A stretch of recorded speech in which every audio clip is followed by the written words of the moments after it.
one day after Veterans Day. He was a very proud World War II veteran who believed in tolerance, equality, and the power of dreams. As I think about Stan Lee, I think about President John F. Kennedy remembering Veterans Day in these immortal words. As we express our gratitude, we must never forget that the highest appreciation is not to utter words, but to live by them. I'm honored to introduce a man who I think embodies that very sentiment. Someone who loves and appreciates his fans the way Stan Lee did. Someone who lives by a moral code that embodies what it means to be human, compassionate, and caring. Someone who also believes in following our dreams and never letting anyone ever say no. I am proud to introduce our host for the evening, actor, writer, producer, director, friend of Stan Lee, and fellow hero, Kevin Smith.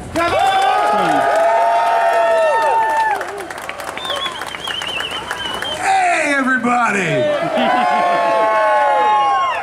How fortunate for all of us to be able to gather right here at Groman's, here in the courtyard, where it feels like a year and change ago we were standing up there and Stan was standing and addressing a card. Man, really, the crowd, magical day.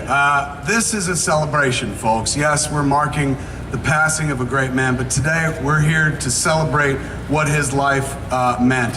A long time ago, there was a man born who grew up to tell stories that were the moral foundations of everything I built my life upon. And that's weird because I was raised Catholic, but that stuff didn't really register with me as much as Stan's teaching. Stan was a man who told simple stories about the worst thing in the world happening and everybody running away from it, wisely, sensibly. But in the midst of that, it's always a handful of people dressed very colorfully, heading right into it, heading toward danger. Those are the stories that the man told. He helped us all build our morality, man. He taught us right from wrong while entertaining us. Like, look, church tries to teach you right from wrong every Sunday. Stan did it, we all listened. We don't listen in church, man. So like, he obviously knew how to talk to a crowd. I met him years ago. 23 years I knew him by the time he passed, which is weird. I knew him before I met him because I read the books, I'd read the bullpen, I'd read Stan's soapbox. I knew his voice before I ever first heard it. The first time I ever heard it was on the TV news. He was being interviewed, and my father went to pull me from my bedroom. He goes, come out here. Come out here. The guy who did Spider-Man is on TV. And this was like in the late 70s, early 80s. Nowadays, you can see comic book people on TV and whatnot as part of the mainstream. But this was at a time where that wasn't going on. And my father, who was not a comic book guy, was so impressed. He was like, that's him. That's the one that made Spider-Man. So I saw him, younger Stan Lee, heard his voice. It sounded exactly like it did on the page. He was that familiar. Then I grew up listening to him in Spider-Man and His Amazing Friends. Then I grew up one day and got into film, and I'd written a part in Mallrats for a comic book guru type of guy to talk to the main character, Brody. He gave the script to Jim Jacks, who was a producer on the movie, and he said, who is this meant to be? I was like, the comic book guru? It's kind of like, like Stan Lee, if like Stan Lee was in the movie. And Jim Jacks was like, why don't we just get Stan Lee? And I was like, I don't know Stan Lee. He's like, well, I do. And I was like, Hollywood is fucking good, man. These people know each other and stuff. So I rewrote the scene for Stan, and I gave it to Jim. He gave it to Stan because they were friends. They would eat together at Dan Tana's all the time. So then afterwards, I spoke to Jim at night. I said, what'd he say? And he goes, oh, it was a great conversation. He was very flattered. I said, what'd he really say? And he said, well, I gave him the pages. And he goes, you really want to know what he said? I said, yeah. He goes, first thing out of his mouth, he goes, Jim, I would never say this shit. And I explained to him he wouldn't be playing himself, but a version of himself. And he's into it, but he has one thing that he would like to ask you before he says yes. And I was like, okay, when do we do that? And he's like, he's going to call you. And I was like, Stan Lee's going to call me?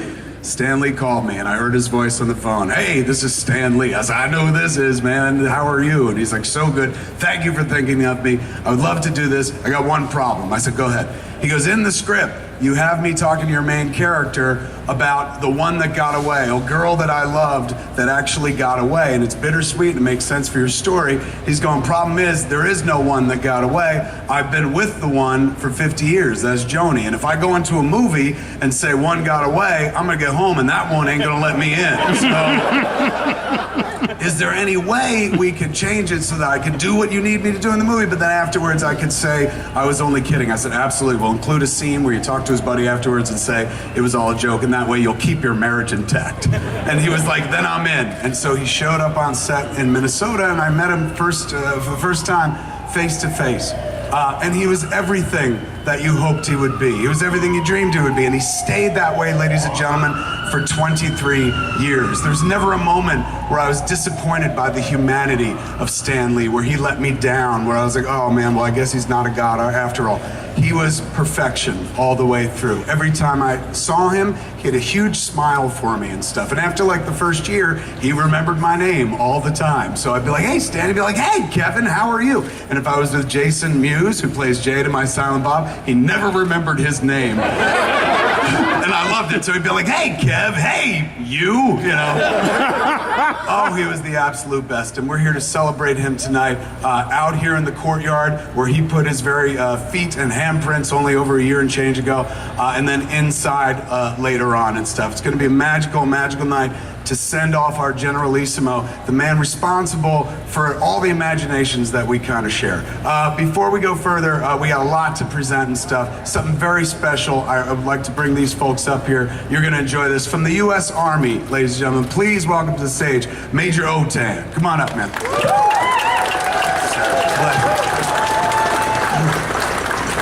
Ladies and gentlemen, thank you for joining us tonight. My name is Major Scotty Otan, representing the U.S. Army, and we're here to pay tribute to Stan Lee and honor his military service. If you could, please redirect your attention behind you as we have a presentation of the colors. Ladies and gentlemen, may I have your attention, please?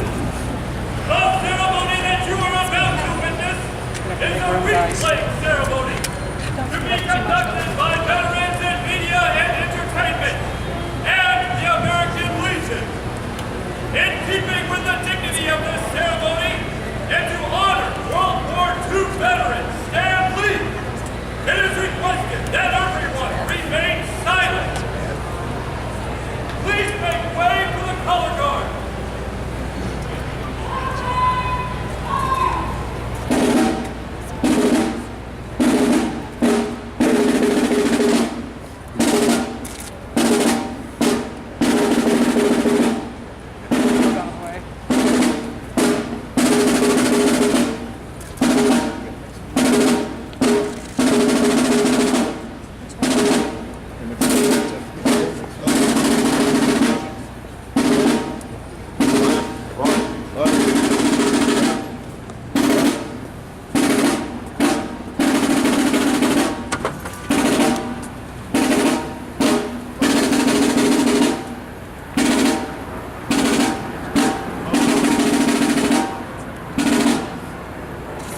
Permission to post the colors. Post the colors. Colors, post. Right, face.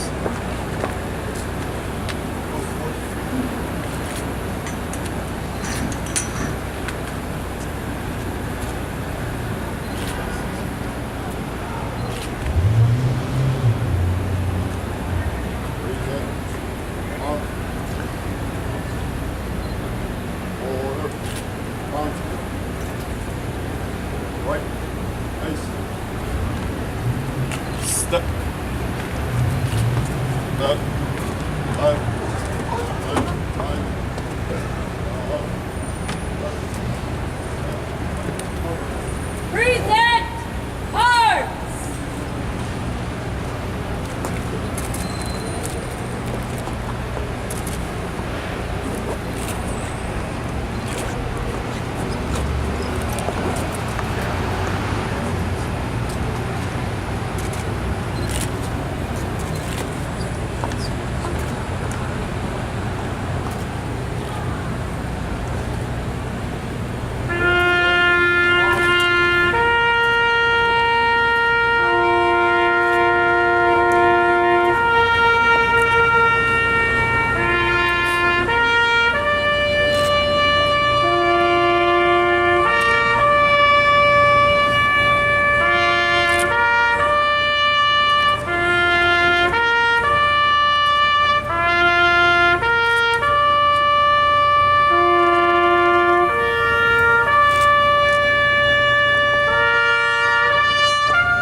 Karen, at this time, I'll have you come on up. I'd like to introduce to the stage Karen Kraft. She's the Director for Veterans and Media and Entertainment. Thank you very much. Hello, thank you. I am also a U.S. Army veteran. Go Army. Go Army! All right, let me try that again. Army veteran, go Army. Love it. Navy's okay. So can everyone hear me back there? Am I holding the mic close enough? We're just going to go through this really quickly because we're a little bit ahead of time. So I'm going to say good evening to fans and friends. My name is Karen Kraft. I'm a producer, former Army Reserve officer, and a friend of Stan for many, many years. I'm also a member of a group called Veterans in Media and Entertainment, or VME, which Stan was a part of, and the American Legion Hollywood Post 43, which Stan was also a part of.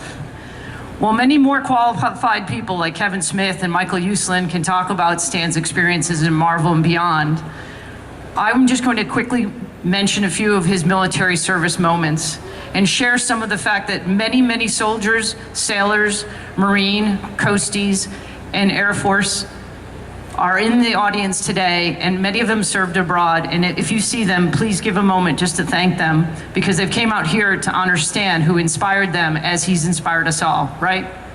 Okay.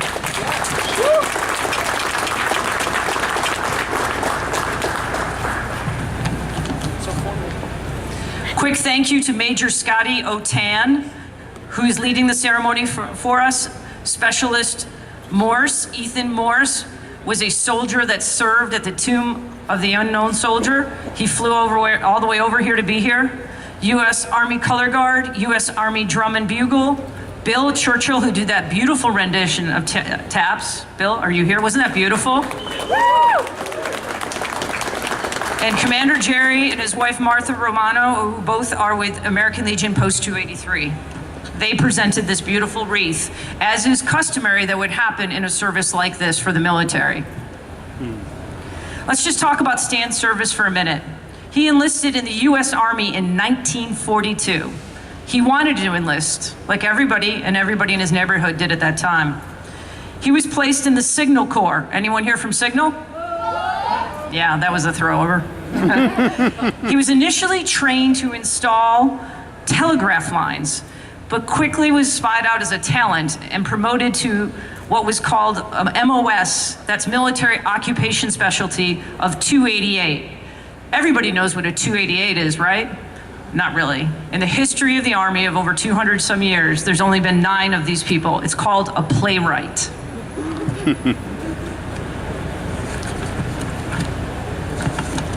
Suspense. I just want to share with you what the job description for an Army playwright in 1942 was. It requires a soldier to write scenarios and scripts for theatrical, radio, or motion picture productions for the purposes of entertainment or instruction of military personnel. Note, civilian experience, a bonus. I think we can all agree that that was a pretty good fit for Stan and a harbinger of things to come for him, and a good thing for all of us. Wouldn't you agree? Yes. By the way, if you'd like to know some of the other names, but for interest of time, I'll just say that Frank Capra, the director of It's a Wonderful Life, was also a playwright. And Theodore Giesel, who is better known as... Thank you. Thank you. One more time. Beautiful. All right, almost done. 74 more pages. Hang in. You got time. Thank you. I first met Stan, like so many of you, in the pages of comic books. My teenage years and adult years revolve around those comic books. I met him at conventions, and he said to me that he approved of my name, Karen Kraft, because it was alliterative, like Bruce Banner, Peter Parker, Sue Storm. Obviously, I knew right then and there Stan was a genius. After service in the military in the U.S. Army Reserves, I got lucky and worked at a little place called Discovery Channel. The highlight of my time there was being able to create a documentary called Marvel's Superhero's Guide to New York City with Stan Lee and greats like Roy Thomas, John Romita Sr. and John Romita Jr., Joe Quesada, and experts like Maggie Thompson, Jim McLaughlin, and Michael Uslan, who you heard from earlier. There's so many other great people. Years later, I asked Stan if he would consider joining a veteran group called Veterans Immediate Entertainment, which is why I'm here. He immediately said he liked the sound of VME. Everybody knows how he likes sound, right? So thank God we named it in a way that he would like the sound of it. He liked our mission to serve as a professional alumni group of veterans working in entertainment, helping the next veteran group transition. And he became a mentor. We did this very quietly. By word of mouth, we've now had over 3,000 members join in the last few years.